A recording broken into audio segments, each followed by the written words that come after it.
Good evening, folks, and just wanted to add at the start of this before we get into things. I've just got up on the screen, of course, my GoFundMe. We've got a GoFundMe goal. Yes, it's a big one. The story is, of course, up on the GoFundMe page. If you don't know my story and the hell and back I've been through, of course, as well as my kids, and we're trying to get over to the US. Me, I'm trying to get back, but 140,000 is the goal. We've raised $460 so far. Still a long way to go. First off, I want to thank everybody that has shared this out constantly or donated already or is planning to donate in the future. Every little bit helps, but it also is a great help just sharing this around and getting the word out there. And of course, I've worked out with Carlo for any donations of Super Chat or anything like that. That we're splitting, that will also go towards me and my kids' GoFundMe for a great cause. So thank you again, and we will be starting here momentarily.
All right, welcome all you wrestling fans to the 11th episode of the Pop-Up Powerbomb podcast.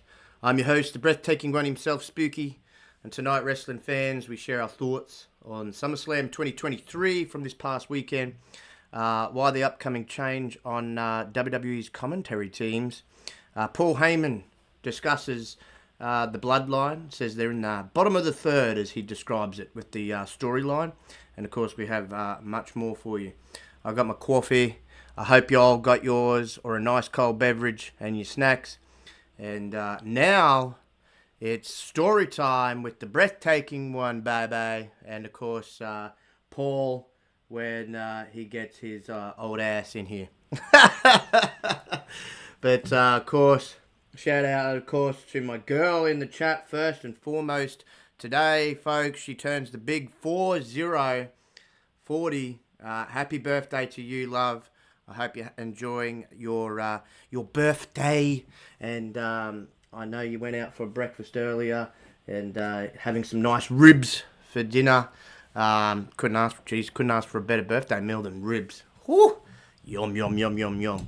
But happy birthday to you, my darling. And thank you for being here for as long as you can, because I know you'll be enjoying some family time, of course, on your special day of days.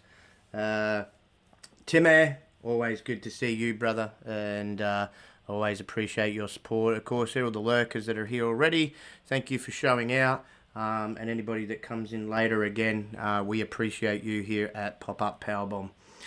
But if you haven't already, or you do it during the show, don't forget to hit that like button, share this out. Of course, subscribe to the 4GQ channel. Apart from both my podcast, the fam here has a lot of great content, especially Carlo, the man, the myth, the legend himself. Shout out to the brother Carlo. He gets around to a lot of these conventions to do with not just video games, but movies and TV. Has a lot of fantastic interviews lined up. And he's already done some fantastic interviews. So do go and check out all the content on 4GQ TV. There's a lot there, a lot going on, and I hope you enjoy. But I'm going to get this started while we're waiting for old... slow ass, old Pineapple Paul, of course. I have shot him through the link, but he's obviously deciding to be fashionably late. My guess is he's either snoring his head off or he's trapped in Diablo. That man gets sucked into that game. But we love him dearly anyways.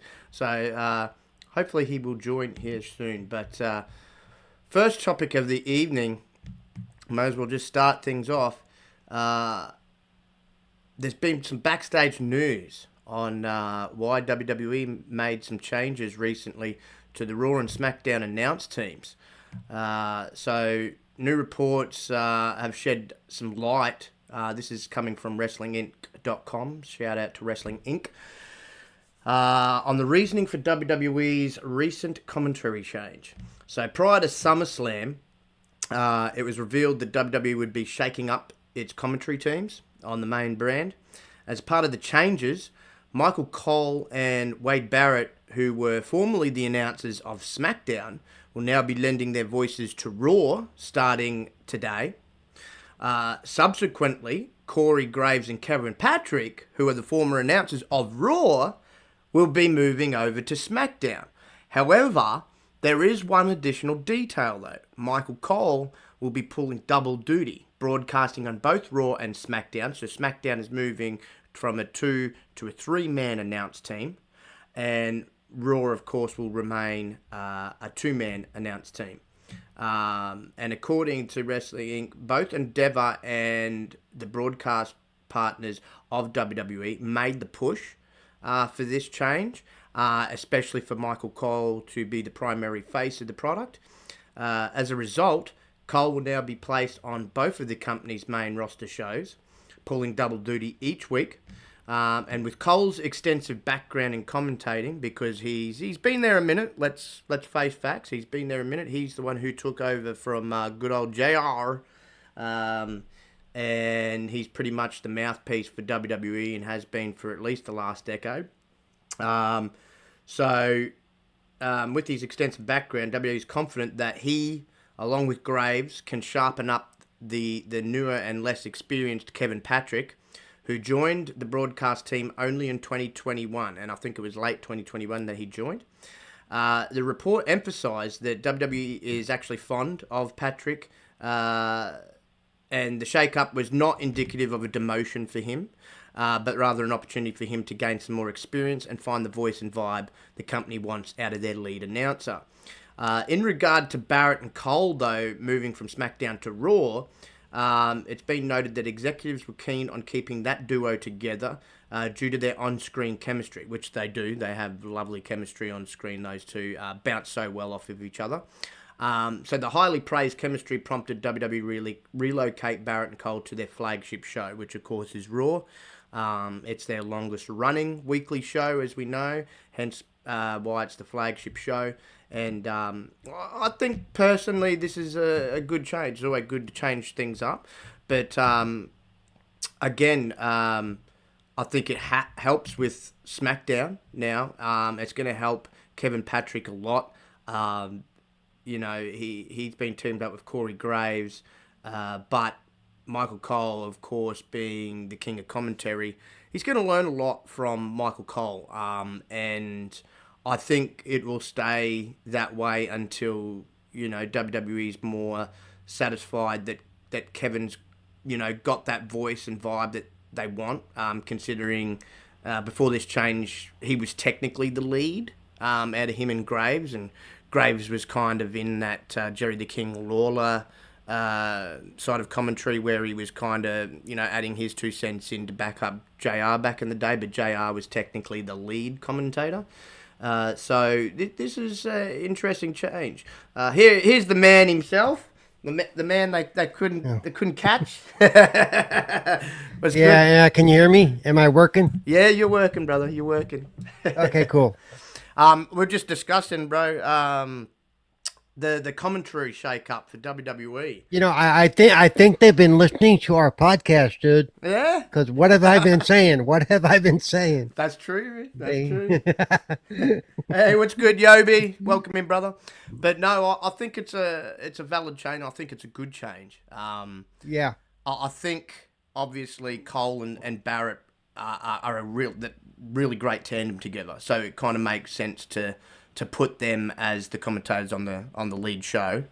But I was just saying, I think Michael Cole being added to the SmackDown team also, considering he is the voice of WWE and has been, for more than a decade now, it's going to help the younger Kevin Patrick. I think Kevin Patrick, he's got potential there to definitely take over Michael Cole as a lead commentator eventually, if he sticks around. But this is not a demotion for him in any way, shape, or form. This is just going to help him gain more experience. He's only been. I honestly think I don't think they were listening to me, but I think they probably heard the same thing I did. Going, hey, these teams need to be a little bit better balanced, or they need to play off each other better. That we're getting too much of the. To me, it almost felt like too much of a yes man situation. You never really got any really feedback from, it was always like somebody would say something and the guy go, yeah, I agree. Yeah. Okay, thanks. Okay. Exactly. So I think Cole's going to help him, the young fella, a lot. Right. Because he needs to learn. As I said, I think he's got potential. I think he's good. But what he needs to learn is obviously being the lead, and generally the lead is the one that tends to go for the baby faces, right? And it's usually the secondary that's usually the one behind the heels. So he needs to learn to bounce off of Graves better, because Graves is a great, basically the new Jerry Lawler, where he gets all excited and praises all the heels. And Kevin needs to sort of learn how to sort of counteract and bounce off of that. Right. And I think Cole can teach him that, because Cole's very good at, well, you see how he is with Wade Barrett, and Barrett, again, in that position, he goes for the heels. Cole's always behind the babyface.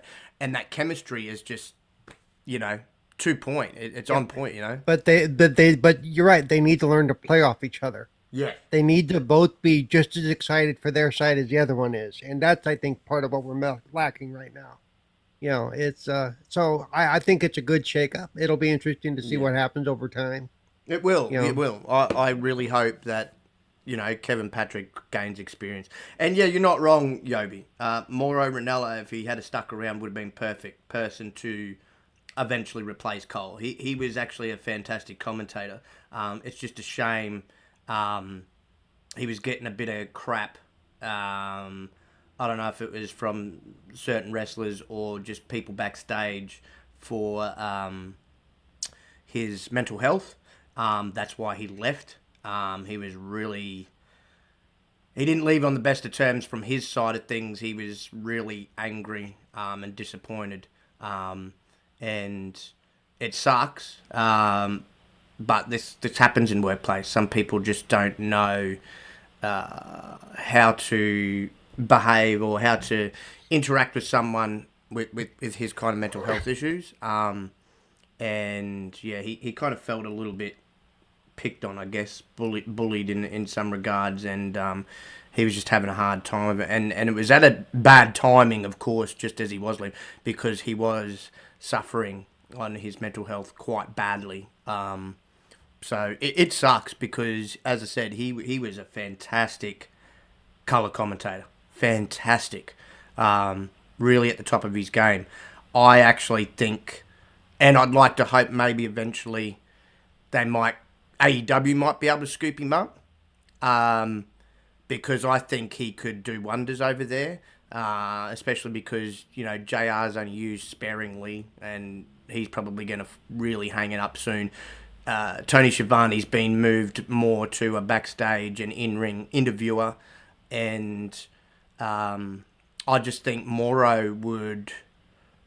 I think Dynamite would be beneficial for Moro, and maybe I don't really want to see. I want to see Excalibur moved. I think if you had Moro, Ranello, and Taz, I think that would be a better commentary team for that show. I think the Collision show's got great commentary team, so I don't think you need to change anything there. But I think, Dynamite could do with Moro. I really think. And no, it was terrible. Exactly, not a lot of people spoke up for him in WWE, which sucked, and he had to get out of there, obviously, for his own headspace and well-being. So hopefully we see him, as I said, whether it's AEW or New Japan or something. I'd love to see him commentating wrestling again, because you could just see the joy of it for him when he was enjoying it. And he was basically the new JR, really, even down to his look, and glasses and all. I gotta say, working for WWE cannot be an easy thing mentally backstage. No. I mean, there's a lot of stuff that goes on back there that we never hear about. No, exactly. And they're only now starting to address some of the stuff. Yeah, exactly. Not everybody gets along. I mean, that's like any workplace. But obviously, in this type of environment, there a lot of jealousy creeps in with people. Some people get real upset too if they're not feeling like they're being utilized or used correctly. Just certain things happen, of course, and then you got the backstage politics. And if you don't know how to correctly play the backstage politics in wrestling, you get left behind. We were just talking about this, a week or two ago, when it pertained to LA Knight apparently not being able to... Which we'll talk about later, because that was a big part of Saturday Night Show. So Yes. But apparently backstage, he from reports anyway, I mean, we're not backstage, so we don't know if the reports are true or not, but the reports were saying that he didn't exactly know how to play nicely backstage. But if I was in his shoes and I got myself over and they were just doing nothing with me, I'd have a chip on my shoulder and be pissed off too. But moving into the next topic, which is an interesting one, comes from a former WWE writer, of course, as well as actor, and somebody that's trying to get his own wrestling promotion off the ground. Freddie Prinze Jr. Thinks Dominic Mysterio has completely surpassed all expectations in WWE. So, of course, we know he's the Dirty Dom, as he's being referred to now. It's an NXT North American. Or Dum Dum, as I like to call him. Dum Dum.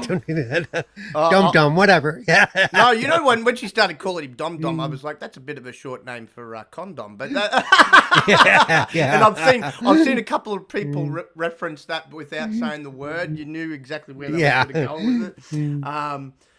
But he's Freddie Prinze, as I said, the former WWE writer, he's been showering the young star with praise. So on his Wrestling with Freddie podcast, Prinze said he and his co-host didn't ever hate on Mysterio on their show, and they always hoped for the best for him.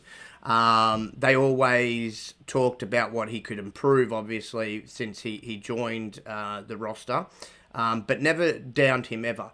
And they always... Prinze went on to say that now the character has gone far beyond his or a lot of people's expectations.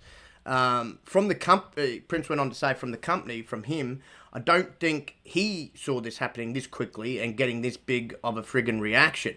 No way was this the original storyline. It's certainly adapted. right? Or did somebody go, I've got a plan for Dominic Mysterio and watch and learn? Mysterio's recent success obviously culminated with him winning the North American Championship in NXT from Wesley, with the help of the Judgment Day, of course, on an episode of NXT. He went on to retain the title at the Great American Bash with the help of Rhea Ripley in a triple threat match against Lee and Mustafa Ali. Prince said he couldn't imagine anyone thinking the storyline would get as big as what it has. He said Mysterio is getting bigger reactions than Sami Zayn or MJF at his last sort of peak, according to Prince in his opinion. He admitted he was not a fan who initially thought Mysterio's storyline with the Judgment Day would be successful, but he's not complaining about it either. And now, even at home, he said, me and my kids, when he starts talking, we all just go boo because everybody else is too. And it's just awesome. Prince said, I don't know how he did it, but prepare yourself. Get your umbrella ready, for we shower you with praise. So in Freddie Prinze's eyes, he thinks, from what he initially obviously thought of Dom and where the possible storyline could have gone, he didn't think much of it to begin with. And now he obviously over time, and now he looks at it now, and he's obviously very impressed. Now, we've talked about this before. I think I agree to a certain degree with Freddie. I think he's surpassed expectations as a character, and this particular character. I think turning heel has been very, very beneficial for him, as well as being teamed up with the three that he's teamed up with, especially Rhea. And I think he's doing well to get the heat that he's getting. Because I don't think anybody in WWE gets the heat as well as what he gets the heat, which is exactly what you want as a heel. And he gets the best reaction, I think, out of any of the superstars on the roster when it pertains to the heels. Now, my question to that would be, is he getting the heat because he's dumb, or is he getting the heat because he's part of Judgment Day? I think See, it's more... that's where I break it up. Yeah, I think I could say, for a while I was thinking it was because of he was in Judgment, but I actually think now he's got a lot of Eddie Guerrero mannerisms. I will never ever say the man's as great as Eddie in the ring, though, and that's where he still needs improvement, as we've constantly discussed. His in-ring has to catch up to his mic and his character skills. But I think because, people view him as kind of again, from a character and personality standpoint, as a newer version of Eddie Guerrero, I think it's kind of that kind of character and everything's working for him. Even down to like recent, because he's grown the mullet the same way, and people are shave the mullet, cut the mullet. Now, I think over time, I think now we could say that it is him himself, because people just love to hate him. He's one of those characters that you love to hate. And Eddie Guerrero, when he was doing the whole Latino Heat thing, and that was at around the time that he was a part of what they were the team called the Radicals. There was him, Benoit, Malenko, and Perry Saturn. And he was also teamed up with his own mummy, which was China at the time. This is why this whole thing seems so... It's like the new version of Eddie and China, realistically. Rhea's built like China, has that sort of dark, with the look and everything like China did. Dom with his hair and sort of the way he plays off the hit, and how he scurries away. That was at a time where Eddie, this was before the lie, cheat and steal Eddie, where he was playing the scared guy all the time. Like he'd come in, he'd do something, then he'd go hide behind China. So I think that works for Dom, because he's not very, he's tall, but he's not very big. as we've mentioned before. And he's got a baby face. He's got a face Yeah, that looks terrified. yeah, exactly. And He's Eddie got- did at the time too. Like he hadn't matured. He was still young at that Right. time. Yeah. And this was before Eddie kind of also put on more bulk, because when he hit the light Right. cheese and steel phase and he beat Brock Lesnar for the world title, he was a lot bigger, like didn't get taller, but he was a lot bigger build, muscular, a lot more muscular than he was Right. when he was teamed up with China. He kind of still had that cruiserweight look when he was teamed up with China, because he was See, initially a and cruiserweight. me personally, I've talked about this before. Right now I cannot see Dom totally solo without either a valet or somebody like Rhea No, and I don't. to kind of flesh out his personality or his persona. Yeah, I He think doesn't have a purely solo persona right now. no, and I this is why I think it's beneficial that he's teamed up currently. Eddie also needed, I thought, had more personality than Dom at this point in time in their careers. So that is something Dom needs to work on, because he can't stay with Rhea forever.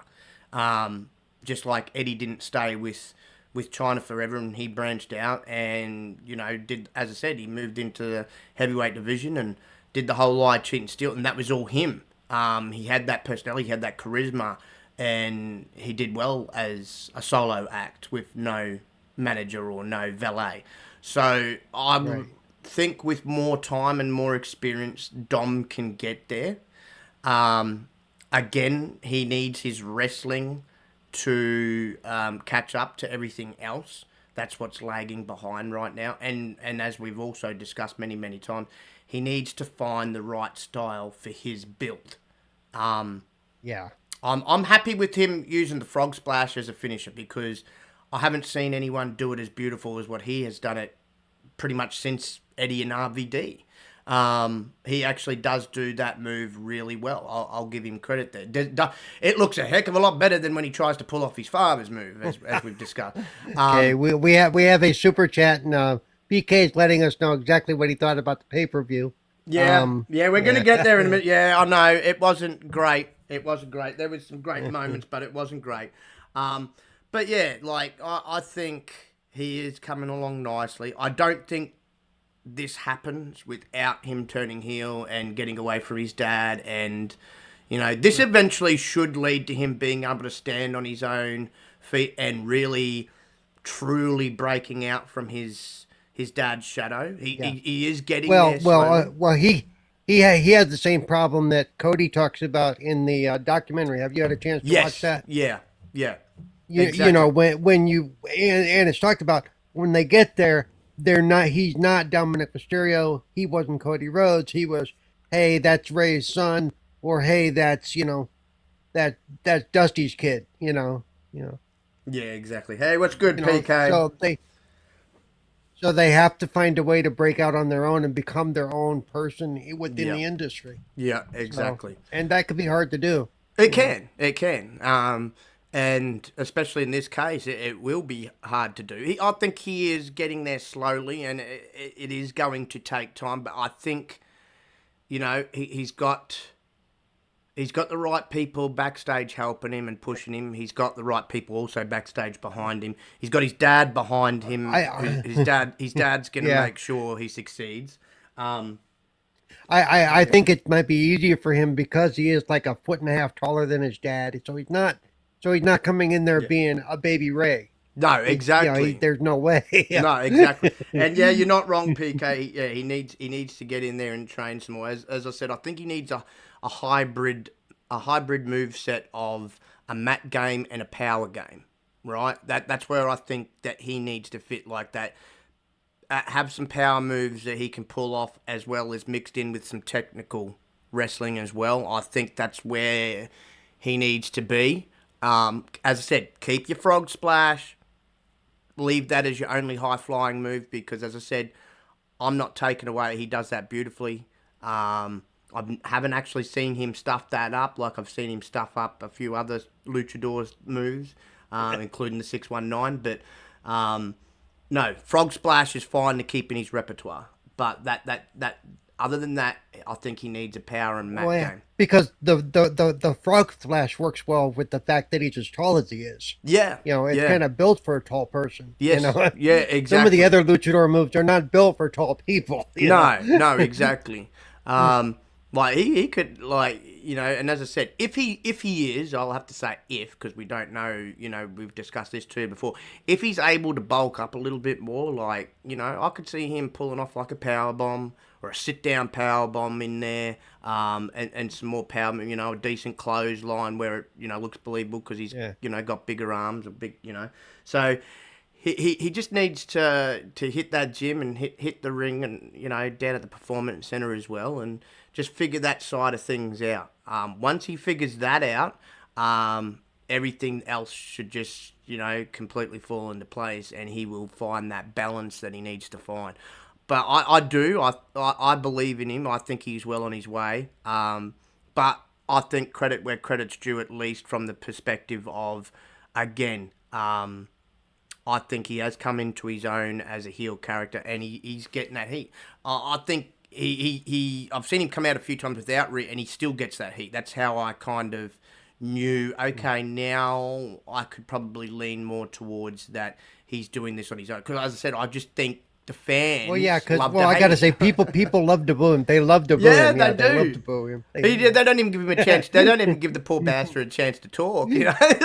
And see, I think that is more him. See, because regardless that Rhea's a heel character, I've noticed that there is a lot of fans that like to cheer her, right? And get behind her because they like her.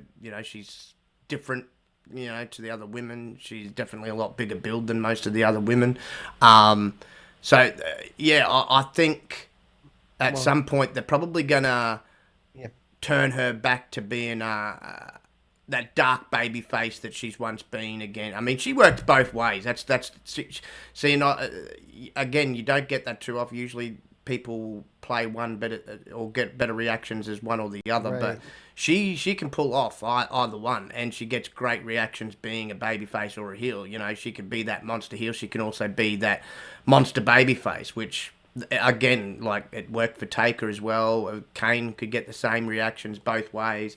But eventually, I think that they will. Once the whole Judgment Day thing, I think's over and done with. Then she might go back to being a baby face for a while, and everyone has a tendency to swap and change. But yeah, I think Dom's well on his way. Why Mia? I don't even know what they are doing, PK, with Mia Yim. To be quite honest, she's just like lingering and lagging around with AJ and his group, and I haven't seen them barely use her since they brought her. They brought her back, and I've just been left to think like, well, what was the point in bringing her back and re-signing her when you're not doing anything with her? We've seen her in a few matches, but it's been a minute since I've even really seen her on the screen, even in the ring. I feel for the poor girl. Maybe she'd be better off in AEW with her husband, Keith Lee. Team her up with Keith Lee. But yeah, all right. Now we're getting into the juicy topic from PK Super Chat. He wants his money back, WWE. He wants his money back on the pay-per-view. So we're going to get into SummerSlam. And before we go over the results, I want to just mention a couple of things I liked and a couple of things that I hated or didn't like. Didn't like the Logan Paul Ricochet match. Now, it was a decent match. It was. And it had potential. But it never I don't know, it never really got there for me. Like, there were things that I did like about the match. And Paul himself continues to be unreasonably good at pro wrestling. Again, I'm going to state that I think he should take it full time. But I don't think he will. Look, they both performed some impressive aerial stunts, including a 630 splash, if I remember, from Ricochet, even though he missed it. And I did like Logan Paul pulling out the running power slam as an insult to Braun Strowman. But that said, I didn't really feel the match delivered on the promise of its build. Now, while the stunts, and I knew there was going to be spots, I said last week that it was gonna be a spot fest. While the spots and stunts were cool, they weren't structured around a single big spot, in my opinion, which is what I would have expected. So as a result, the match for me didn't really have anything to anchor it, and the finish, not involving an aerial move at all, just a random punch, and especially a punch in the hands with just the brass knuckles as we've seen, was just disappointing and felt a bit flat considering everything that had come before. I thought even the brass knuckles was a bit of a strange choice, especially considering since Logan's come into the WWE, they made a big thing about the titanium in his fist. You know, I wonder, was WWE trying to protect Ricochet with this type of finish? Wouldn't have thought that he currently is high enough on the food chain to obviously merit protecting. So I don't understand maybe why they didn't have him win, but the open. I mean, it was entertaining, the opener, but it just wasn't an entertaining spectacle that I was expecting. No, my problem with Paul is, if I can throw in real quick, is if you really watch the match, there's a lot of times where they pause so he can showboat. Yeah. In other words, they're slowing the match down so they can take their breath. To me, that takes away from it. I mean, There was a couple of times where it was like a good 30, 45 seconds of nothing but showboat. And I'm like, come on. This is, if anybody's doing that in a real fight, they're going to get clocked. It's like you don't give somebody time to rest and recuperate, No, exactly. Another thing I didn't like, and let me just make this clear before I go into why I didn't like it, has nothing to do with LA Knight winning. Because I got a lot of love for LA Knight, and he did a fantastic job. He even nailed his jump up to the turnbuckle from the mat this time around. And I am super happy he won, although I don't exactly know what he wins out of this, but because I was like, this is a random battle royal for absolutely nothing. Usually when they do battle royals, it's like a number one contender or anything like that, but there was nothing there. Right. But I mean, since it makes it does give him it does raise it. It raises its profile, though, to say that LA Knight, and it's nice, the Battle Royale at SummerSlam. It's nice to see WWE listening to the audience for a change when it pertains to at least him.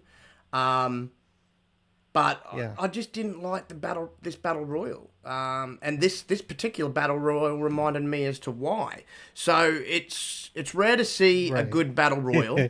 Right, in my opinion. It's like Halley's Comet. It happens once every 75 years or so. Starting the match, in my opinion, with everybody in the ring at the beginning is boring.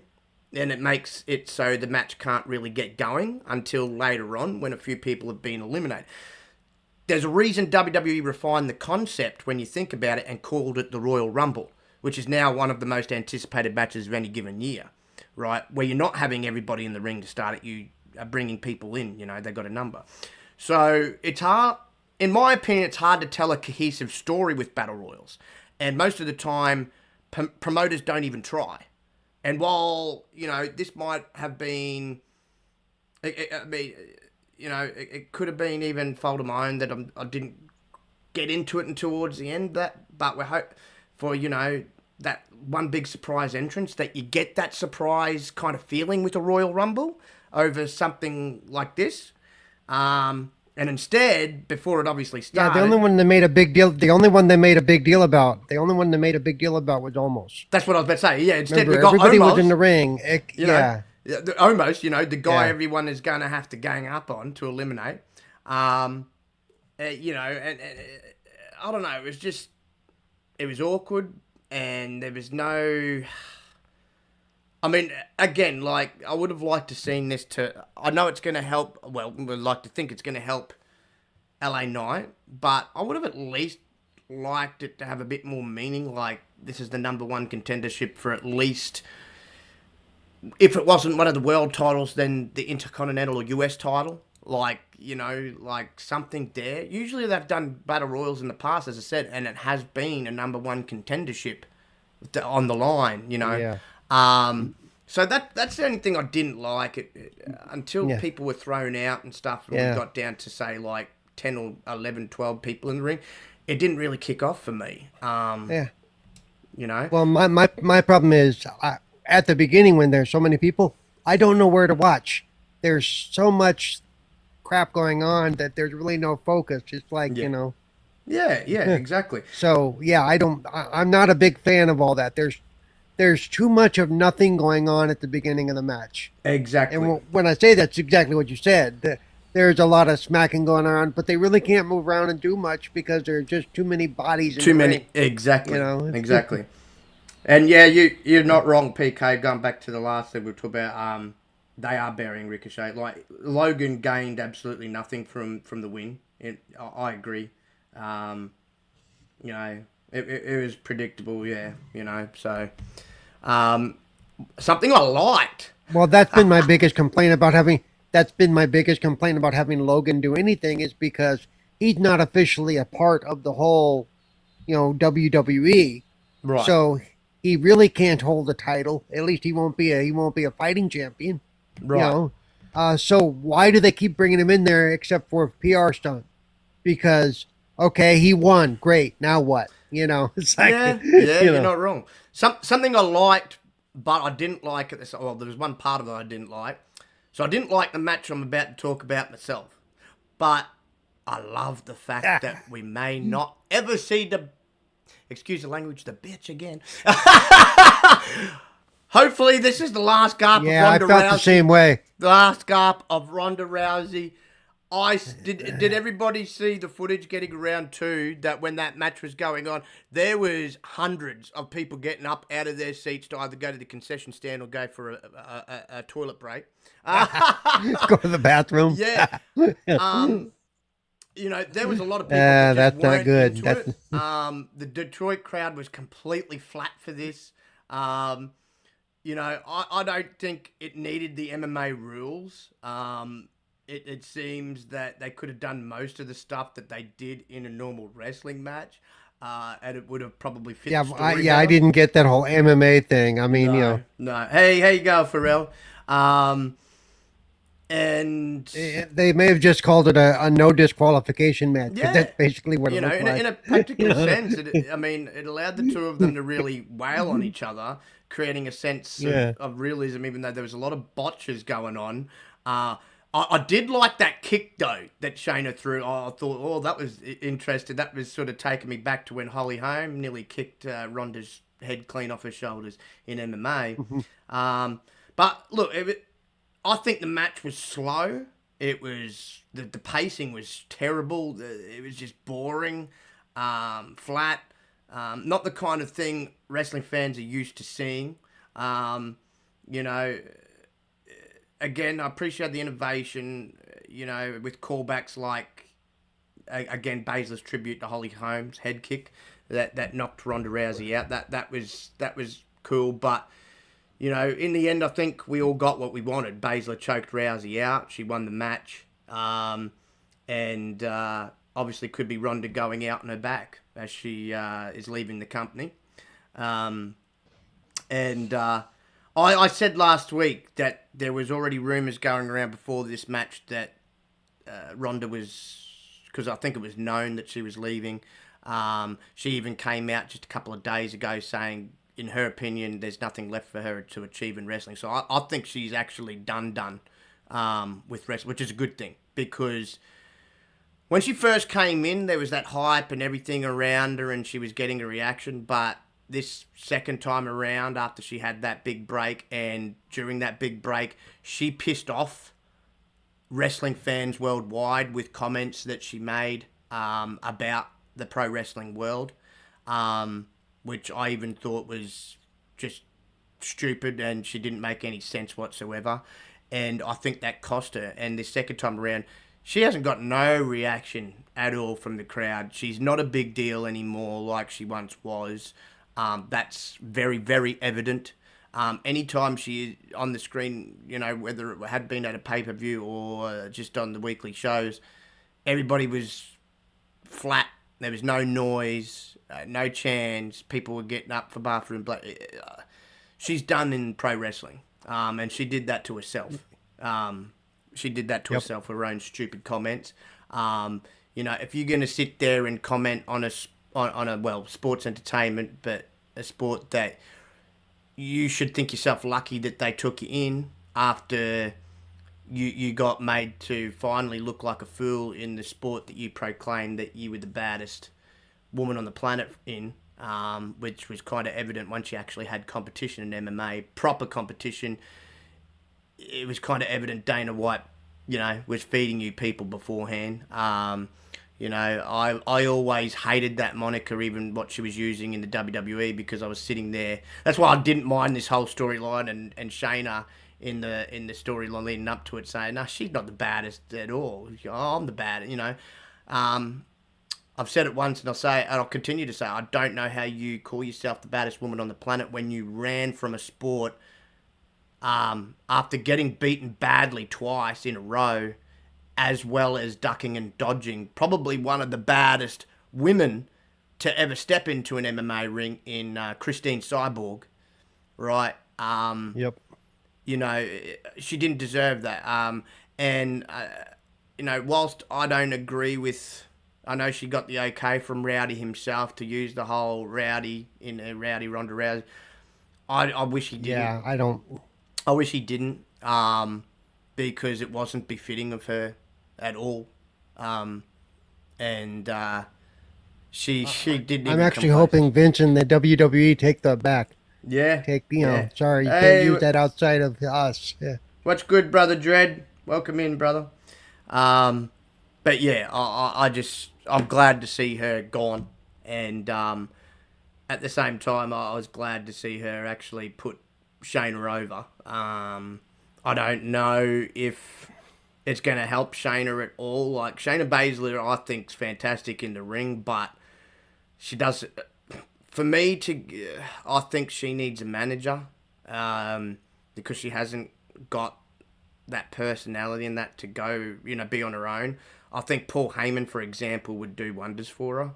I think that's what she needs to get further on the main roster. Otherwise, it's just going to sort of stay the same, and she's probably just going to... It's not really going to do much for her.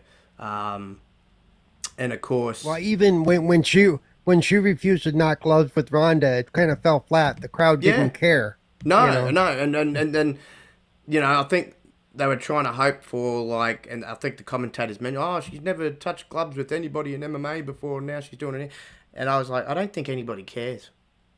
I really don't think anybody cares enough. But, you're not wrong. Welcome in, RPG. Yeah, Ronda, it was a joke. I'm just glad that, as I said, to be rid of her. But, we had another fantastic match that followed the opening match, that ended the saga that was Cody Rhodes versus Brock Lesnar. I actually thought... That was a hell of a match. You know what? Yeah. And you're probably going to agree with me on this. I thought it was the best match out of the 3 matches that they had. I seriously thought it was I thought it was too. Yep. And I liked the ending. Like how he earned Brock's That was respect. nice. That was a little bit of respect, brother, type of thing, you know? Yeah, I just suplexed you all over the place, and you hung in there, and I loved how they were playing off each other. And this was the first time that I could actually say they had really good, because I kept pointing that out in the last 2 matches. I didn't feel that the chemistry was really there. This time around, though, I thought they had better chemistry in the ring, and it really paid off, and it really worked. And I thought what part of it is? You know what part of it is for me? Cody has reached a point, at least his character, I ain't taking no shit. You'll notice he attacked first. That's like the second or third week in a row he's done that. Yeah. That he isn't waiting to be jumped. He isn't he's the aggressor. And I think that's a big change. Yeah. I thought that worked out well for him. I thought the build towards this match was a lot better from a story point of view as well. I thought they both did Right. a lot better than they had in the prior two matches and the builds up to the prior two matches. And so I thought this build was fantastic. And the end result, again, probably one of the highlights of the night of a not so great pay-per-view. We're used to seeing SummerSlam, being the big extravaganza of the summer, but this SummerSlam will not go down as one of the great SummerSlams. That is for sure. No. As I said, it had its good moments, but there was a lot on there that just, yeah. Of course, LA Knight, we've just spoke on winning the Battle Royal. Look, all we can hope for, Battle Royal was a bit random and stuff, but all we can hope for is this is going to send him in the right trajectory, and he's going to be the man to... I think the first step is probably the United States title. Hopefully this leads to a feud now with Austin Theory, and he's the one to dethrone Austin Theory. Because otherwise this whole winning the Battle Royal is all for nothing if they're not going to continue to build off of this for him, and again, it was just such a match until the end, and we got the victor. We finally... If they didn't have him win that, I would have even felt even worse about the match, to be quite fair. I think that was the shining light. Yeah. The shining light of the whole Battle Royal was him winning. I was like, don't you do my boy, don't you do him wrong again. Come on. And remember, I had said last week the only way they could really close this chapter was to have him win. Yeah. Or else it just keeps going on. I think the Detroit crowd would have rioted if he didn't. Let me talk to you. Of course, then we had after the flat match of Shayna and Ronda, we had Gunter defeating Drew McIntyre. Now this, I thought the match wasn't too bad. It wasn't the best. I thought they were slapping each other a bit too long, like just for that period. Don't get me wrong, I loved the shots towards each other because both of them hit freaking hard. You could hear it. And every time Drew was slapping him, you could see the sweat bouncing off of Gunter. But I just didn't feel that the match was as good as what it could have been. I also didn't like the finish. You had so much trouble initially getting this man to put pen to paper to re-sign. You made a big deal out of re-signing Drew, and you have him lose on a major pay-per-view practically after re-signing with the company. I thought this was the time to end Gunter's run. But there was something that was said during commentary that then made me go, once it had finished, it made me go, okay, all right. I now know why they had Drew lose and why they had him going on. He is 30 days away from overtaking the Honky Tonk Man as the lengthy run. So obviously they want him because we know it's been said many times they're wanting to break some of their old records and create new records. Obviously this is one because the Honky Tonk Man's held his stature of one of the longest reigns of Intercontinental Champion for quite a long time. So I'm thinking once he's done that, maybe then they'll finally look at dropping the title. But in my opinion, it's got to be to Drew. Drew is believable when it comes to dethroning Gunter. I would have said Sheamus at one point, but not so much now because he has lost quite a bit of steam. But Drew does. He's that Scottish warrior. The crowd's right behind him. He's big, he's bad, he's tough. He's taken down, bigger personalities like in the sense of Roman Reigns and that, over Gunter. So he's believable from a story point of view. And I think he needs a belt. It's been a minute since he's had a belt. I think you got to do him justice. And, you're obviously not having him anywhere near either world title scene right now. So I'd like to see him take the Intercontinental title since it's been quite a while. I think since his first run in WWE, since he has been Intercontinental Champion.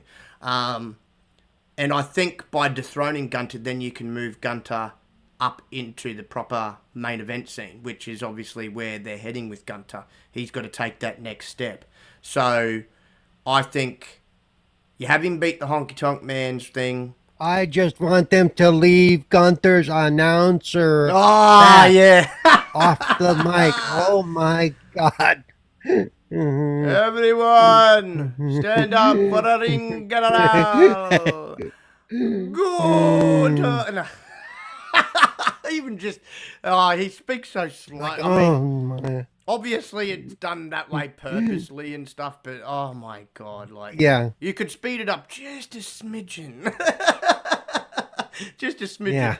I thought another great match of the evening, apart from the Cody Brock match, was Seth against Finn.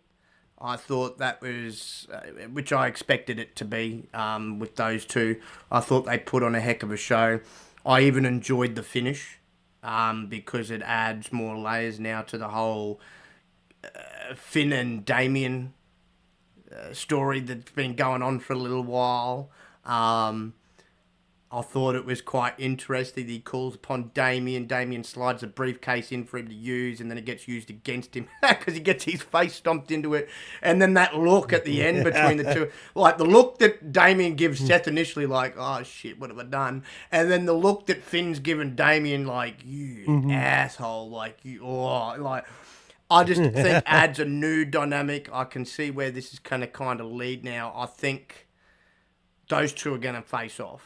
I don't know if it breaks up the Judgment Day or Finn's just going to leave and it'll be cut down to 3 and then they maybe get it back up to 4 with someone else. But I definitely get this feeling that they're going to break Finn Balor away from Judgment Day.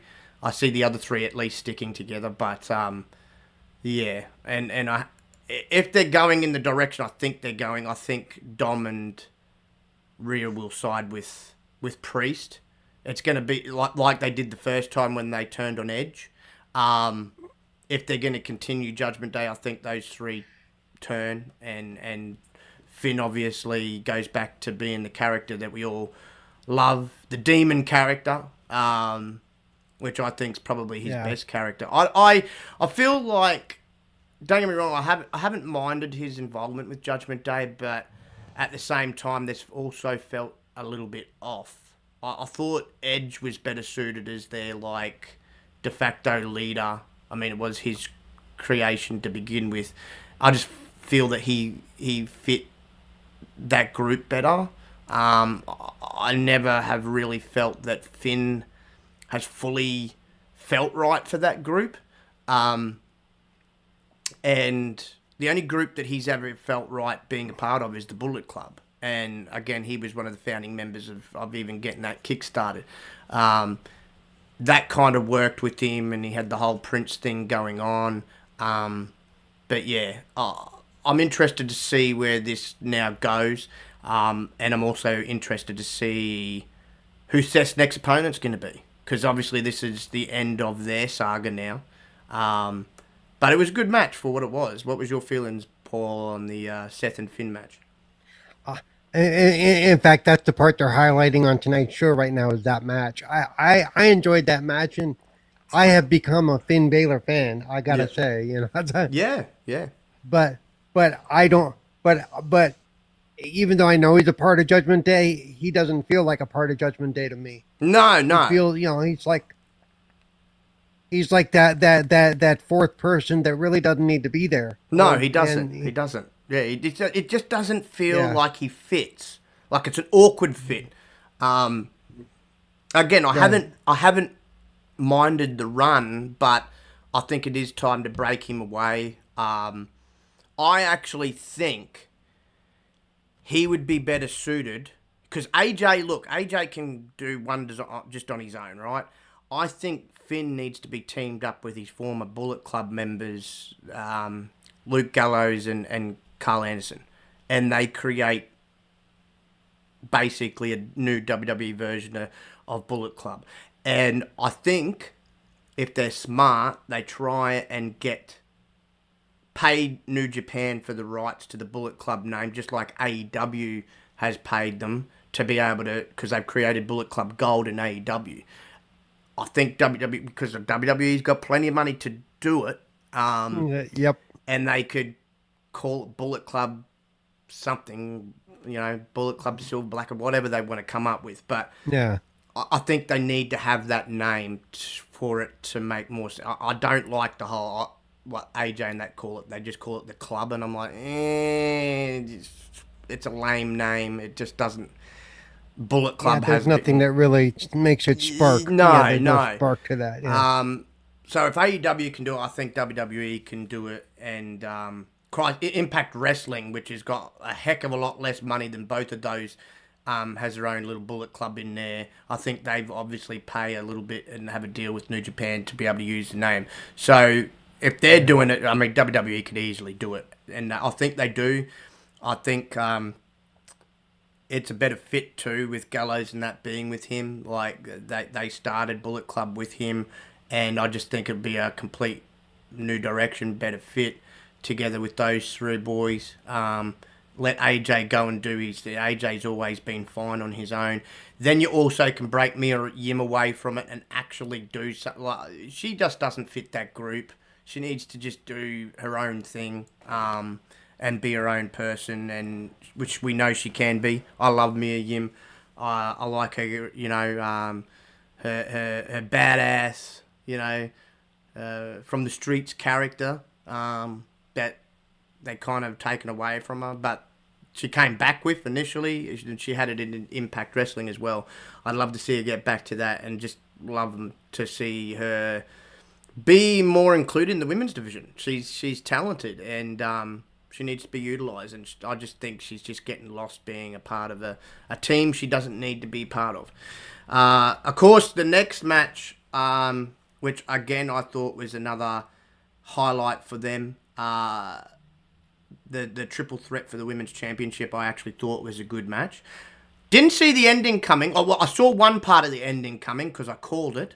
I did call it last week. I said Io Sky would leave as the champion. What I didn't see was Bianca actually winning before that took place.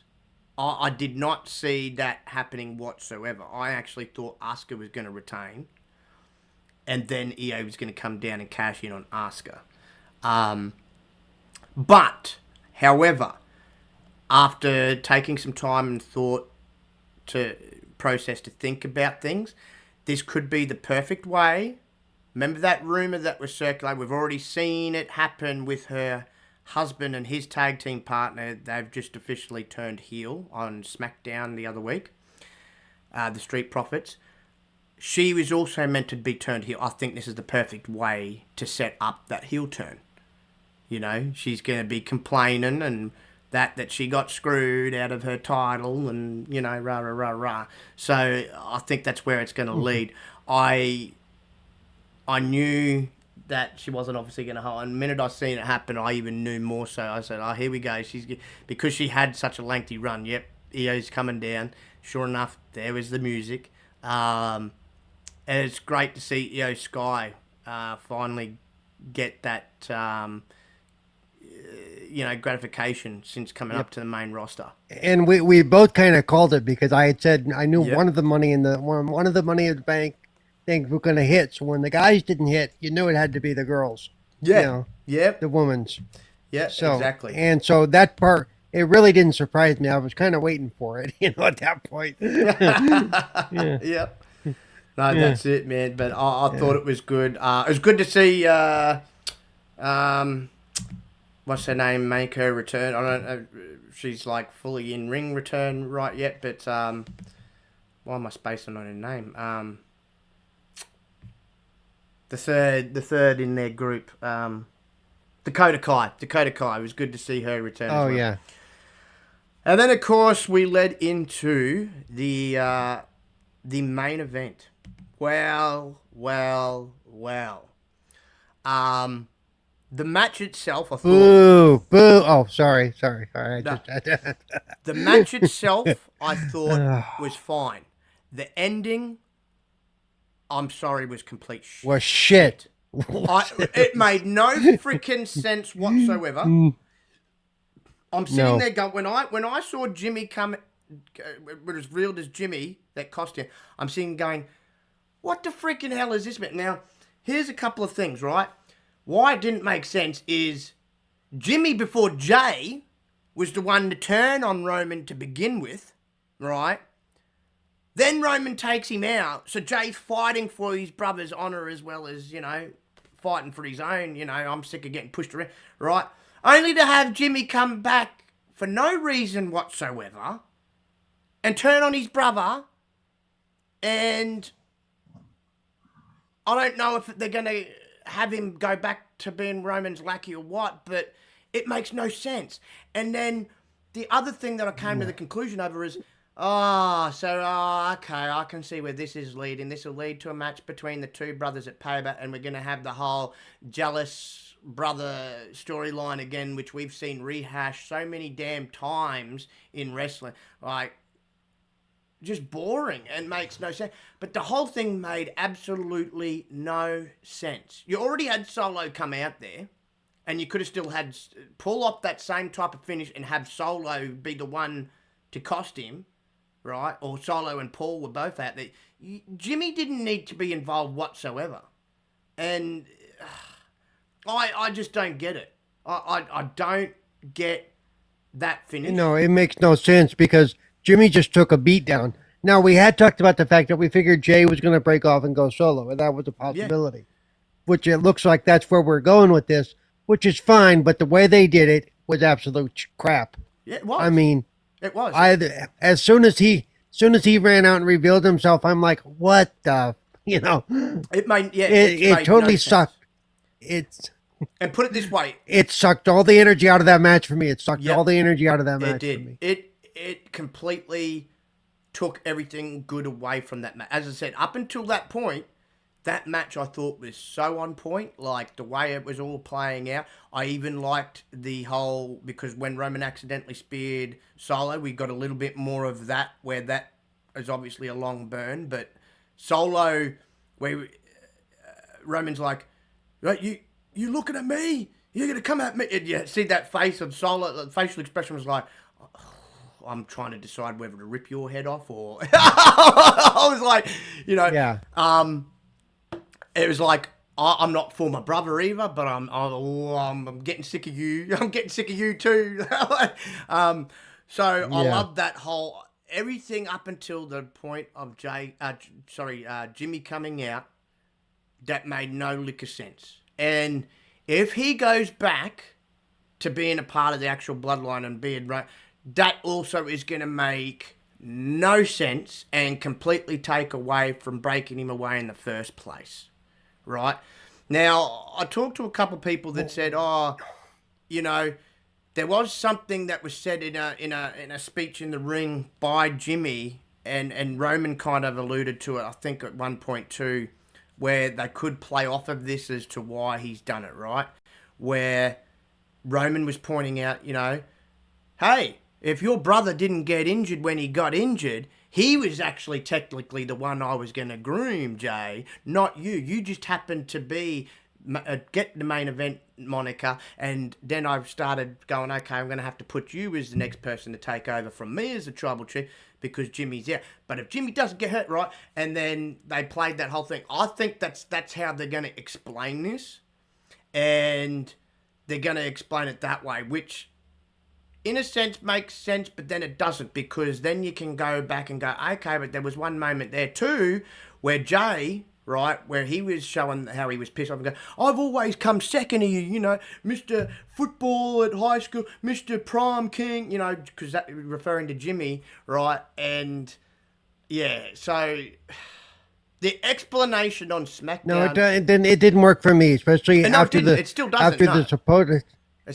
supposed hospital beating that, the beating that Jimmy took that put him in the hospital. It makes no sense that he should go back and siding with Roman and Solo. It really makes none.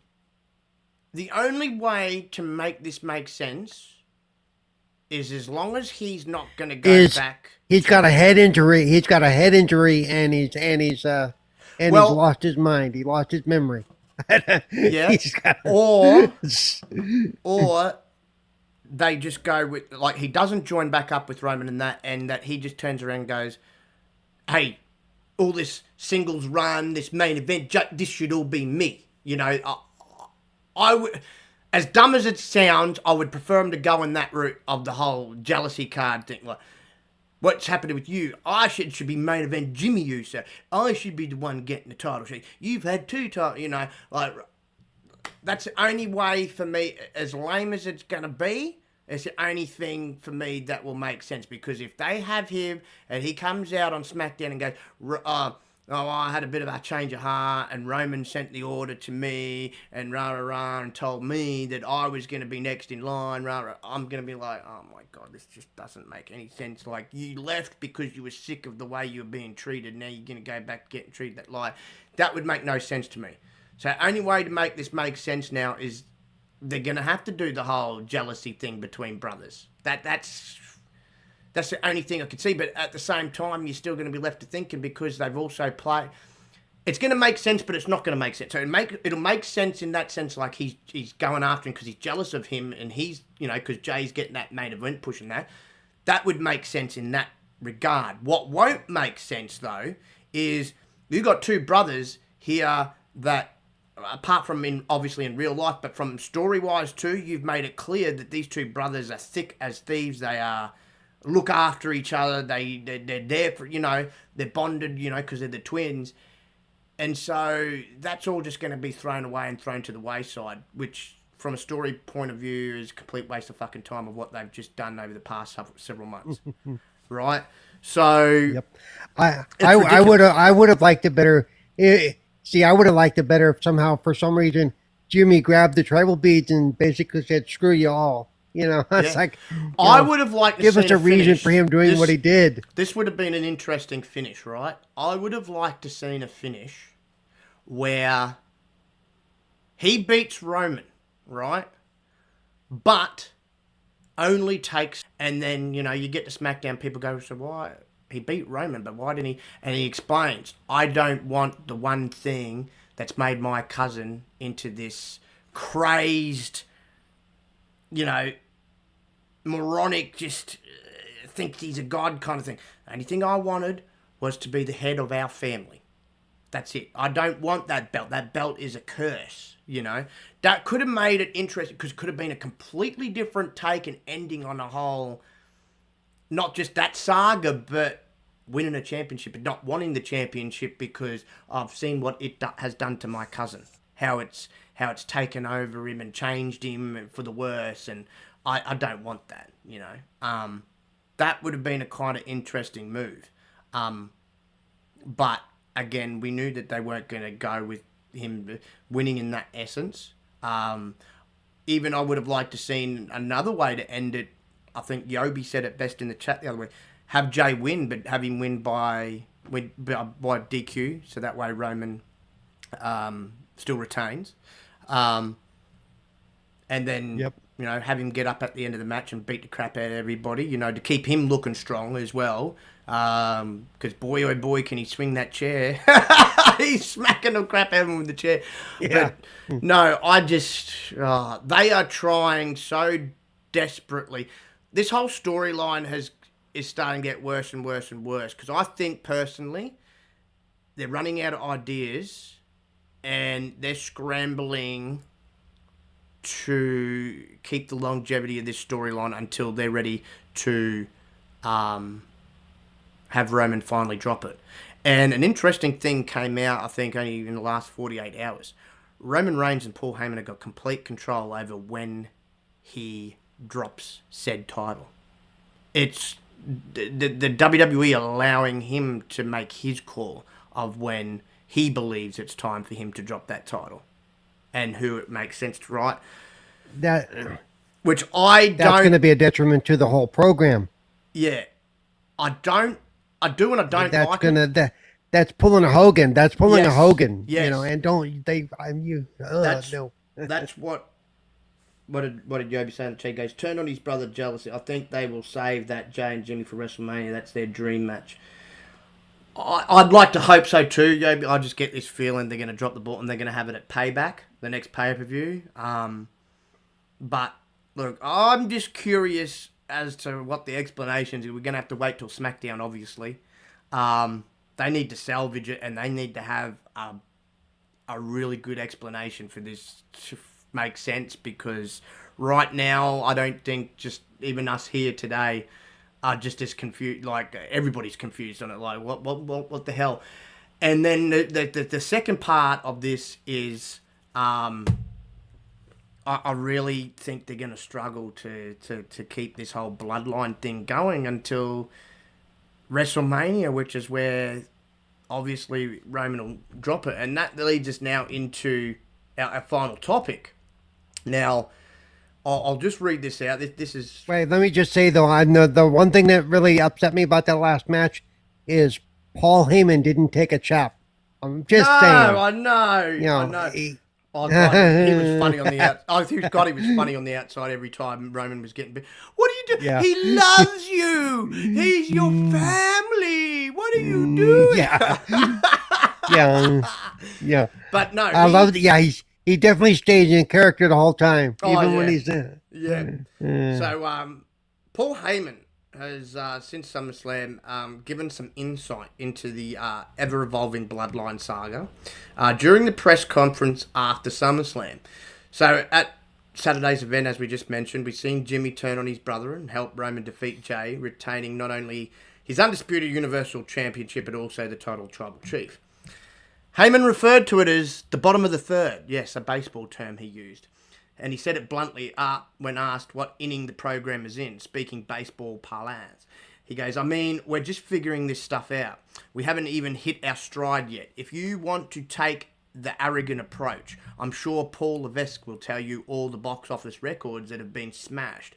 And every Friday night when we show up at SmackDown, we're always told this is the largest gate of this, and this is the largest gate of that. This is the largest premium live event, and this is the largest WrestleMania. He's added, we can sit here and point to what really drove all of this, and that's quite clearly the bloodline. And when I say the bloodline, I essentially mean the Tribal Chief Roman Reigns. But we're just figuring all this out. There's so much more to learn. There's so much more for us to grasp. There's so much more for us to master. It's a craft, and it's an ever-evolving craft. He also went on to add, after mentioning Reigns wants to be the legitimate greatest of all time, Heyman said, that's what Roman Reigns is determined to mean. For me, that's the only reason why I agreed to have life after Brock Lesnar. How could I ever top the run I had with Brock? Roman Reigns, because he's that ambitious, because he wants it that badly. So after circling back to his answer about being in the bottom of the third inning, Heyman dropped quite the tease to finish off before leaving the press. He said, wait till you see what we've got in the fourth. So what do you make from Paul Heyman's comments, Paul? I think he, I think he's putting too much of the sex solely on Roman. When I talk about the fun line, I mean Roman. I'm like, okay, stop that shit. The show is not one person, and I think that goes back to letting him become a Hogan and letting him call his shots, because and in the end that ends up being a detriment. They could end up dragging the stuff out too long or too wrong, where they're going to end up screwing it all up anyway. I'm really surprised Vince is letting it go that far again. Yeah. You would have thought they'd learned their lesson. Really, I mean, Yeah, no, but, I think what obviously is quite evident in what he's meaning is we've got a lot more story to tell. Especially if he's using baseball reference. We know there's 9 innings in baseball, right? And he's only saying that they've only hit the bottom of the third.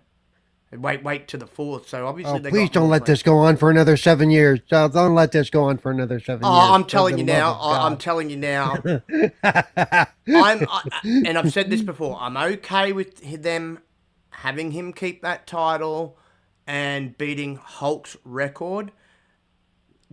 There's no way on God's green earth they're gonna be able to keep this going until he beats Bruno's. Bruno's record is never going to be broken. There is no way that No, and nor should it be. no. Nor should it be. Next year I don't will think, be the fourth year. Bruno, I think, what was Bruno like? Somewhere between 7 to 9 years straight as champion. Somewhere in right. between that, right? Roman's already next year. Literally, it would take us into 2030. Yeah, Okay, I I mean, think no, just around no. WrestleMania time or just after is officially when he hits the fourth year. So I think good. You want to beat Hogan's record, having beat Hogan's record, that's fine. That puts him, I think, in. I'm trying to think if it moves him into. It's either third or second. Because if it's third, then Bob Backlund is second, and then Bruno. Yeah, Um, I don't know if they have him beat Bob Backlund's because even that's a little bit longer yeah, again. that's a long ways out too. Yeah, Yeah. that's So I think having him third all time is fine. And look, the other thing that he can claim to fame is I'm third all time of longest reigns, but I have had the longest reign of the modern era. And I was gonna say. no Yeah, one's ever gonna take that from Roman because they're never going to do this again with anybody. As I said, they might have someone be champion for a year, but they're not going to do a champion for 4 years. And he is going to, I'll say 4 years because he will make that 4 year mark, I believe. WrestleMania, I think it's officially the fourth year, and then, he can drop it at WrestleMania, right? And, as I said, people can say he was champion for 4 years. No one could beat him for 4 years for that belt. That's that. If that don't get you in the conversation for greatest of all time or one of the greatest of all time, then I don't know what will. You know what I'm saying? Like that right there, that type of title run. This probably up until this point or the last couple of months, that bloodline storyline being the best storyline that we've seen in a long time, let alone has been the best storyline going in all of wrestling. Historic storyline, but I think that, like I just mentioned, I think it's starting to wane now. It's really, they're scrambling now. This was my worry. I would have ended his streak at 3 years. But they're obviously so intent on beating Hogan's record and getting that off the history books. I had a feeling it was going to hit a wall where they were scrambling. And now, because now you're past SummerSlam, you're not going to have this historic run end at just an ordinary everyday, pay-per-view that's for the rest of this year. You're going to have to do it at a big one like the Royal Rumble or like WrestleMania. Preferably WrestleMania, that you can't get any bigger than that. Especially to have, I think it makes it bigger for the person that does beat him, which at this stage logically seems like it's going to be Cody Rhodes. Makes it mean more. You just beat the unstoppable man. You just beat the guy that's held the WWE ransom for 4 years, or the Universal title scene. There's more meaning to it. It makes the occasion bigger. So yeah, I'm just curious. I know what Paul's in. He obviously seems excited. I know Paul Heyman has been one of the main heads behind this storyline. But I just feel that until they get, and they're obviously not going to do it until, say, around January. That's when you'll start seeing Rhodes enter the scene again with Roman. They're not going to do it sooner because it'll be a bit to try and drag that out. I think you do it, you have him enter number one, you have him win the whole Royal Rumble, and then go from there is the way to build that storyline back up again. But for the rest of this year, I just have a feeling they're gonna be scrambling for storyline until they get to the return of Cody Rhodes. Then the storyline will pick up again, because that's what everybody's waiting for now. But I think until that point, the storyline's going to be very lackluster. That's just my opinion, because I think they're scrambling now. You know, I think they're in. I know what Paul's trying to put out there, but I think truly behind the scenes they're like, "Fuck, what do we do? What are we gonna do? Like, we need him. We want him to beat Hogan's record.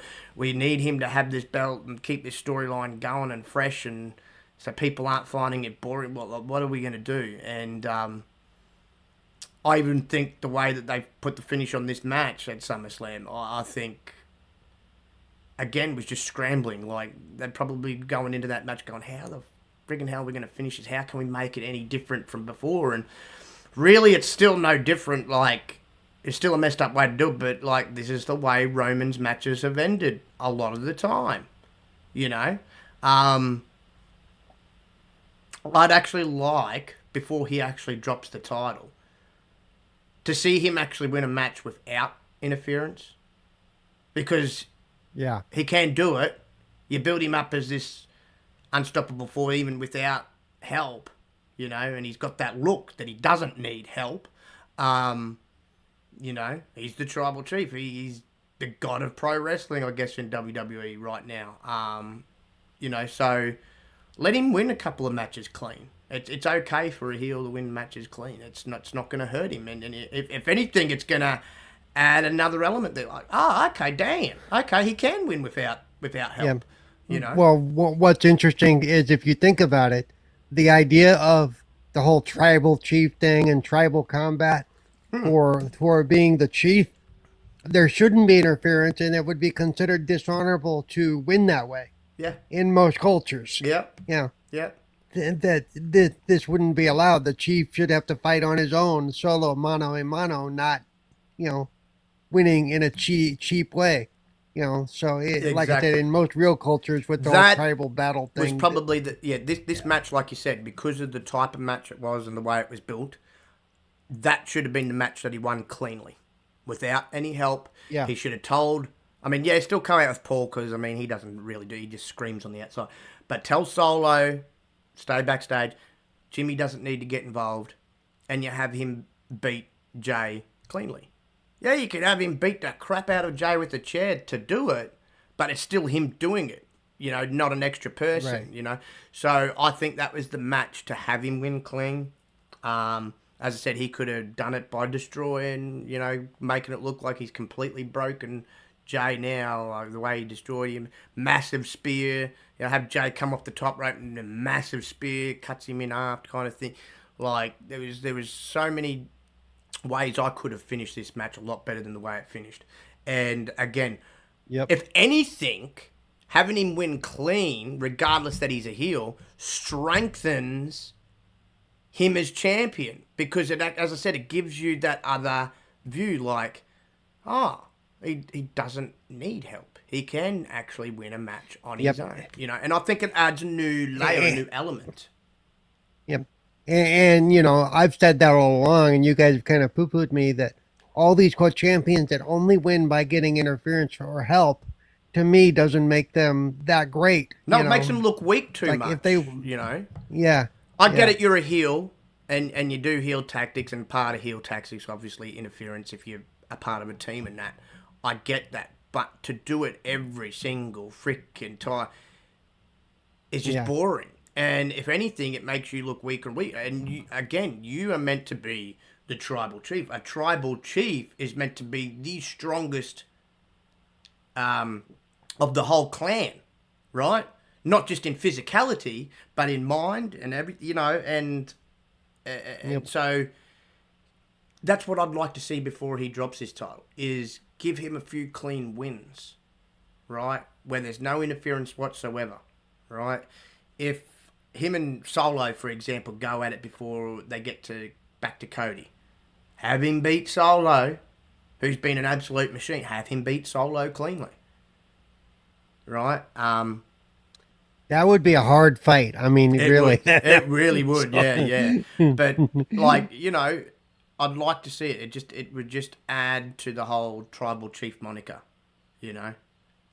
Because right now, because it's been overdone, he looks like a weak tribal chief. You know, why are you the Yep. tribal chief if you can't get stuff done on your own? You shouldn't be the tribal. You're not strong enough to be the tribal chief. You know what I mean? Like, so that's the way, and a lot of fans will think like that, that really get invested into the storyline and go, okay, from a story point of view, And as I said, I like to see it, believability in storylines. Um, and, for him to be believable as a tribal chief, you need to make him look strong.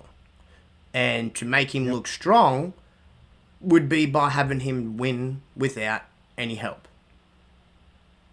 Yeah, you could still have Paul screaming something on the outside and the person gets slightly distracted by him screaming, but no one's touching that person. You still got Roman doing something to him and winning, and he's still doing that on his own. But too many times, we've either seen Solo get involved.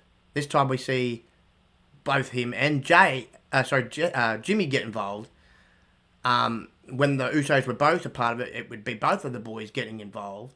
Like, it's been a minute since we've seen him actually do something in a match or win a match Right. by himself. And as I said, he's supposed to be big bad Roman Reigns. He's not the same character as what Hulk Hogan was, for example, in the NWO. Now, it made sense with Hulk Hogan's character in the NWO. Yeah, he had the 18-inch pythons and that.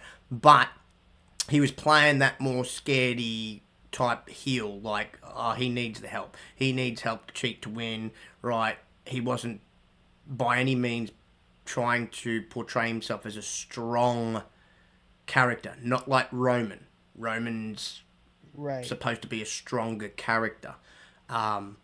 We've seen heels in the past that are playing, say, the monster heel, a la Kane, for example, I'll use as an example, that didn't need help to win matches. Just did it on his own.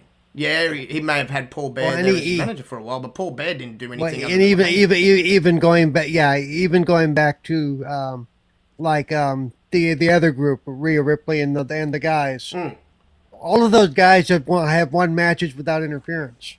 Yeah, Some recently, yeah, and quite well. yeah. Exactly. They've The only one that makes sense that needs help in that group, again, because he is playing that kind of Hogan character, is Dom, right? That kind of, because he is playing that scaredy cat heel, like, I'm going to come and slap you, like he was doing I'm going to come and slap you, I'm going to hide behind mommy, and but that works for him. He's not playing a character of strength or a character. Of but brute force. Finn's gone out there without the group, and so has Damien. They both have gone out there without the group out there at all, and have won. Yeah, exactly. So it's just interesting. It's interesting that they haven't done that, and if anything, as I said, if people that have been watching it, you want Roman to look strong in the character that he's playing, but to have him constantly win by interference doesn't benefit that at all. At all. And so no, he looks like a fake champion, a champion who can't win without openly getting help. Comments here just from I've just come across it now. So Bully Ray and Mark Henry even critiqued and had a few things to say on Busted Open Radio about the whole finish in that of SummerSlam, for example, and the storyline. Henry, for one, was even struggling to comprehend how the rules of the match didn't seem to line up with what occurred on screen. He said, the thing that threw me off was not that I didn't think he was going to win, even though I knew he wasn't going to win, Henry said, but the rules were not described to me enough that I was able to understand why Solo was able to do anything. He goes, I thought it was about honour.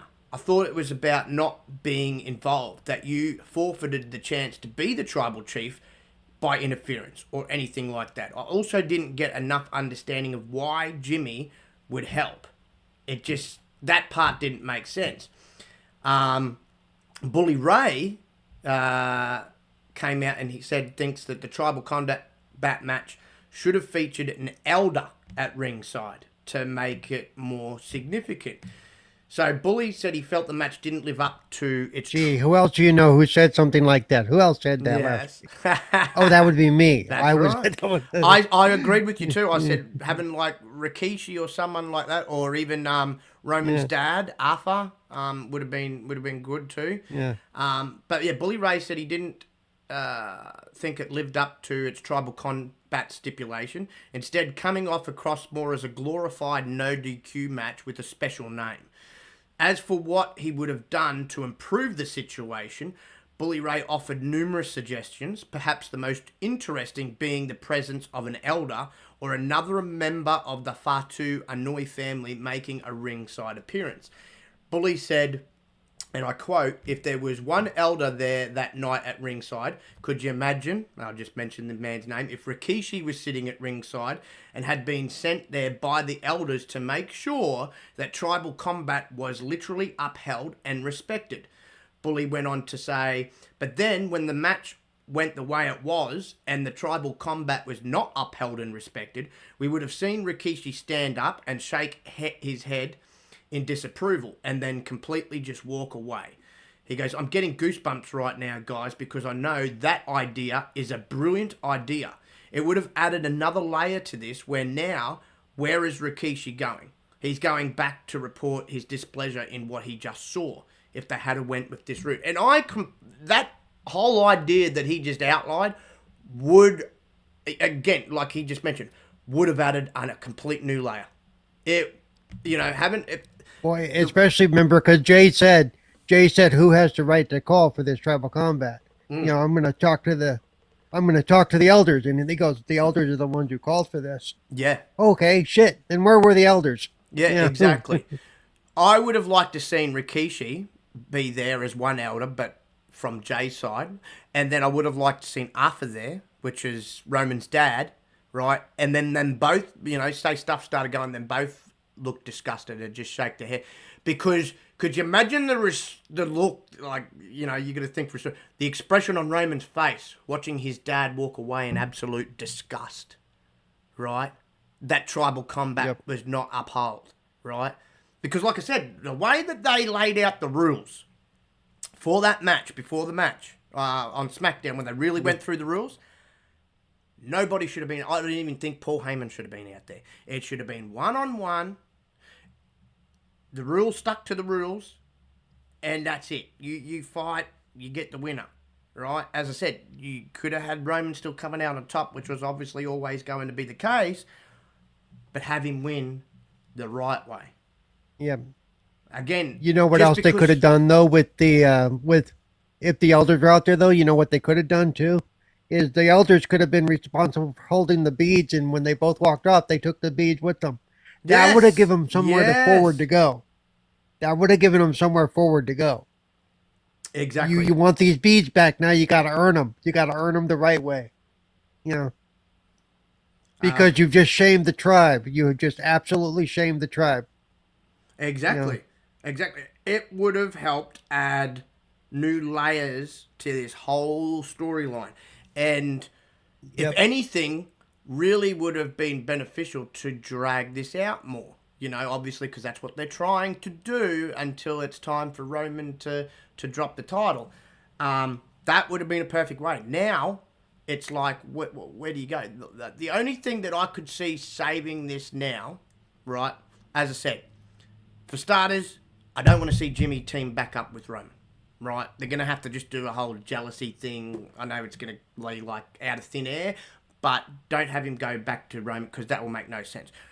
The other thing I would like to see on SmackDown, and I think it needs to happen on this SmackDown, directly following the pay-per-view, both Roman's dad and Rikishi come out and they get involved and they make a whole deal out of it, like, you've disrespected your family, you've disrespected the rules and the laws of the combat, even get his dad to rip off the red beads from his son's neck, right?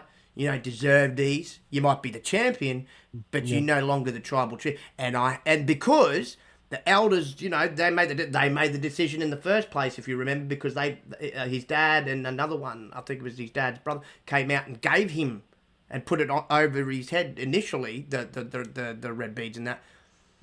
So they can make the decision to take that away too, right? I would like to see that happen, because then we're going to get some kind of sense back to this storyline, and then it adds a new layer to extend this storyline. Because if they don't, then again, I don't know where they're going. Obviously, Paul Heyman has an idea because he's the one basically writing this whole thing, but and Roman would obviously know. But I think that's the way they need to go, to add a new layer, to freshen it up. You're wanting to keep the belt on him to beat Hogan's record. Well, you got to do something to continuously keep this storyline fresh. And I think the elders need to get involved, especially with what took place at this pay-per-view. Due to the style of match it was supposed to be, that's the best outcome I could do, because if they're not going to go with that and they're going, I don't know what they're going to do. That's my only concern. I don't know what they do, and then again, if they're not going to take that route, I don't know how you keep this storyline fresh without people. I mean, I think people are starting to get bored of this now, because of how long it's gone and that. So they need to do something, and it needs to be good. There's a lot of fans that aren't stupid, and they're not going to like or buy into something that seems very lame or lackluster or not make sense. And again, if you're not going to keep, and I think we're not the only ones that are scratching our heads after that interference by Jimmy, going, what the. Yeah. Because we can't be the only ones going, where did this come from? This Exactly. makes absolutely no sense. They want to make sure they hit with a decent enough reason there too. Because right now, as I said, until we get to SmackDown, we don't know where they're gonna go with that. But right now, I think everybody that watched SummerSlam is as confused as each other, because it just doesn't make a lick freaking sense whatsoever. And if they do, I kind of hope that if Paul doesn't do it himself, he has people, or the company has people that watch social media after these things or the reactions and go, okay, we need to fix this. We can't just keep doing what we're doing. Because, that was, no. Yobi says in chat, goes, I feel it's going to be a War Games type of match at Survivor Series, Team Roman versus Team Jay.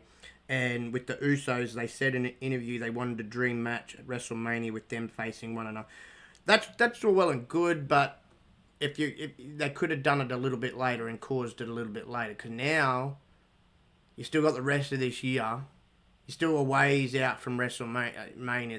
That's my only issue with it. I know exactly what you're talking about. I've seen the interview, and that would be great to see on that stage. But I think they may have pulled the trigger. WrestleMania is after the first of the year, right? WrestleMania is early in 2024, right? It's like March, April, yeah. So I think they've just pulled the trigger. If that's what they're going to build to, I think they've pulled the trigger on it a little bit too soon. But I don't know. We're all going to have to just wait and see where they're going to go with this. But I hope it's good. That's all. I hope it's good, and I hope they can make it make sense, because you don't want to go destroying and tarnishing, as I said, one of the greatest storylines of the modern era, the greatest storyline going on in wrestling.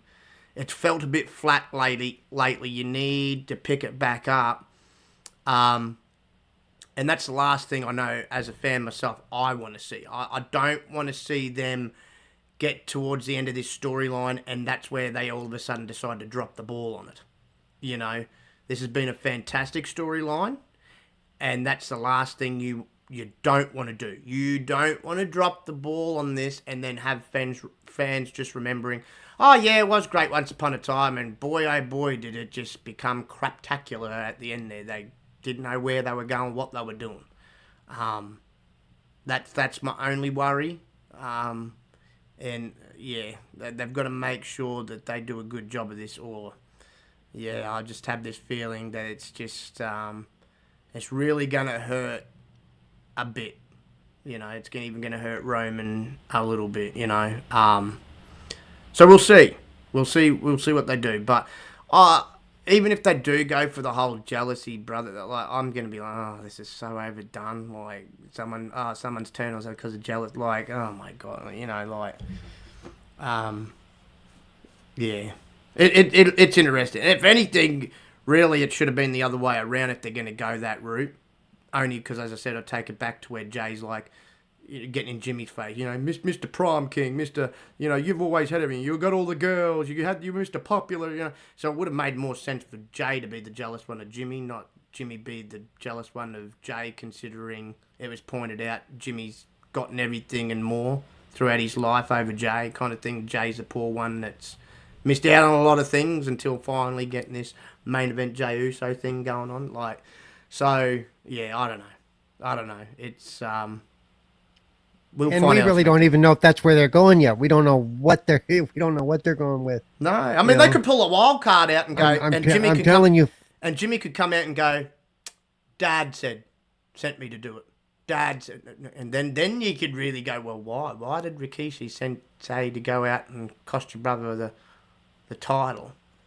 Well, I mean that would be very, very confusing, but it keeps the viewer interested because of the confusion. You know what I mean? Because people will be like, okay, now you've intrigued. Now you've got me hooked back in. Why did Daddy say to go out there and cost your brother the title? What's going on here? So if they go that route, I mean, at least it would be, as I said, it'd make it confusing enough to keep it intriguing. Okay, where are we going here, Rikishi? What's the go? Why didn't you want your son to win the title? The Tribal Chief title even, And I feel Rikishi's got to get involved here. I do. He's been teasing it for months now, on Twitter and stuff. He's got to get involved.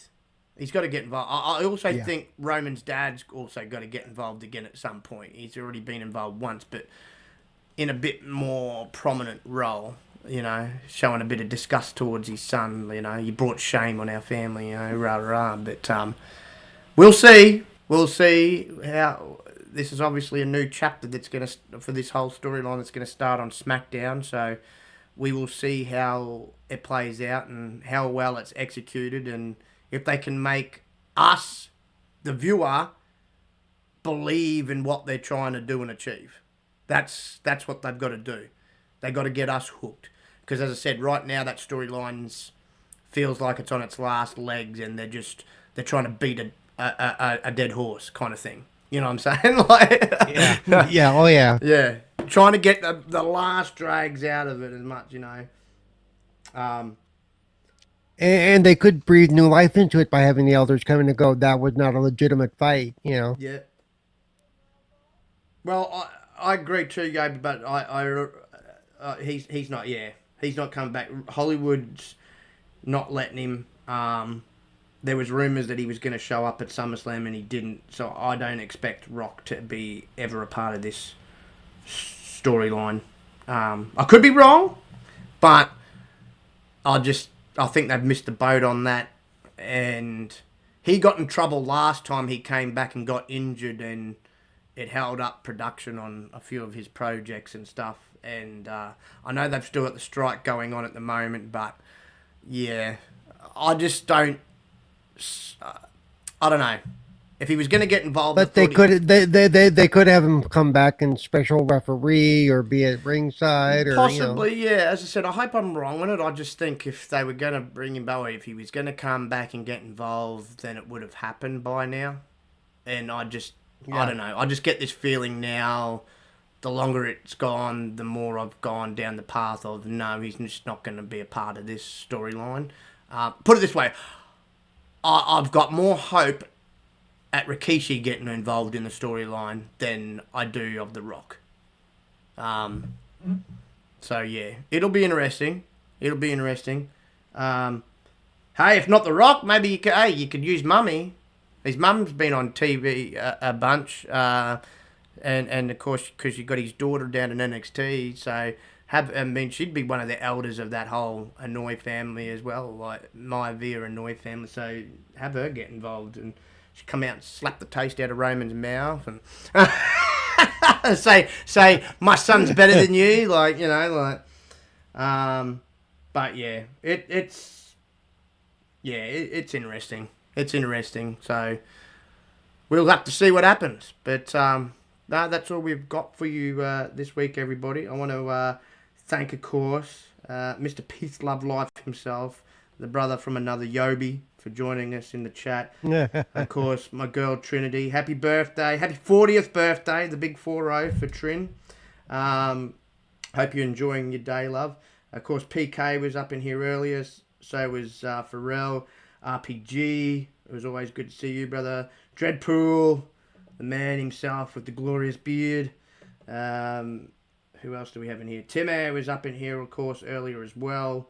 So I want to thank everybody for stopping by. Of course, all the lurkers as well. Everybody's support is always greatly appreciated. But we're going to go into our outros here now. Paul, did you want to let the fine folks know where they can find you, brother? Sure, you can find me on X or X. Twitter, or whatever you want to call it. At Cerebral Paul 1. You can find me at Twitch at Cerebral Paul. You can find me on the Xbox Ambassador channel on Twitch for Gaming Differently with Cerebral Paul tomorrow afternoon, 12:30 p.m. Pacific, 3:30 Eastern. Going to be doing a little Baldur's Gate. Yes, it's not on Xbox yet, but since it's going to be coming out there, I'm allowed to do it. So there you go. And of course, you can find me Mondays, Wednesdays, and Fridays, or Mondays, Wednesdays, and Thursdays here on 4GQ TV. Fridays on Getting Wasted with Wise on the Doomsayers channel. And just so you know, we did an interview today that we'll be posting soon with, I can't even remember his name now. It's a great interview, though. Keep an eye out for it. From an Italian restaurateur out of Pittsburgh that's had a very interesting life, has a lot of stories to tell. Ended up doing 5 months in prison for tax evasion. But still has a great story to tell. And it was a great interview, yeah. So, a lot of fun, him and his daughter. They have a book coming out that's dropping tomorrow called On the Rocks, the Prima Donna story. Look it up at Amazon and other book retailers. Check it out. It's a great read. I've already got it on pre-order. It's going to be a bestseller. It already is on the bestseller list, even for pre-orders. So, hey, good stuff. So, we're going to be interviewing them. So, keep an eye out for that. Nice. He did a bit of a Wesley Snipes, eh? Got in trouble for tax evasion. Yeah. All right, folks. Well, of course, you can find me at SpookyTBG on the X or Twitter, whatever the bloody hell he wants to call it these days. I just call it the black and white, since it has gone black and white now. It's like the NWO of apps right now. So you can find me on there. You can, of course, find me at SpookyTBG on the PC, on Steam or Epic, as well as the Xbox app. That's where I mainly be at now, now that I don't have my Series X anymore and I've got my PC. So there, I'll be there as well. And, of course, every Monday and Wednesday here on the 4GQ TV channel. Mondays, of course, with this wrestling podcast, the Pop-Up Powerbomb, which we'll be back with another episode next week. And this Wednesday, of course, with a new episode of the Backlog Bastards, where we will be talking games, and more games. And I'm glad Paul brought it up, because that's the game I am looking forward to getting my hands on and getting into, is Baldur's Gate 3. It actually looks really cool. And I've enjoyed the past Baldur's Gate, so... If you've got something to play that on, and like Paul mentioned, it is coming to Xbox. Was it next year? It's coming to Xbox, they said? No release date for Xbox. No it is coming to the other console next month. There you go. And it's been delayed, but it is on PC already and will be on the other console next month. There you go. So. Yep. So if you got the PlayStation or you got PC, go check that out. It's a fantastic series, and I'm quite sure the latest game will be just as good as the others. And yeah, I'm pretty sure I was reading too. I just don't know what it's going to be, but I think in the next month there's going to be some more new content coming AEW Fight Forever's way. I'm kind of hoping it might be some new arenas and maybe some new wrestlers added to it because they did say they were gonna. It's gonna be one of those live live games where they're gonna just constantly update it and add to it. So yeah, keep an eye out. Well, for that. they have the cage match theme. They have the cage match theme. They need to add the Caden match. Yes, So I mean, yes, you know, that's probably one. And I think obviously they've got to. We still haven't got the baseball mini game yet either. So that's still to obviously come. That probably be in the first lot of added content would be my guess. So yeah, look out for that. It should be within the next month or so. So that'll keep that game going and going, keep it fresh. And as I said, I know they've got quite a few wrestlers that they can, both male and female, that they can still add to that and keep the roster growing. But until next time, folks, I hope you enjoy the rest of your evening or day, wherever you may be in this fine world. And we will see you next time.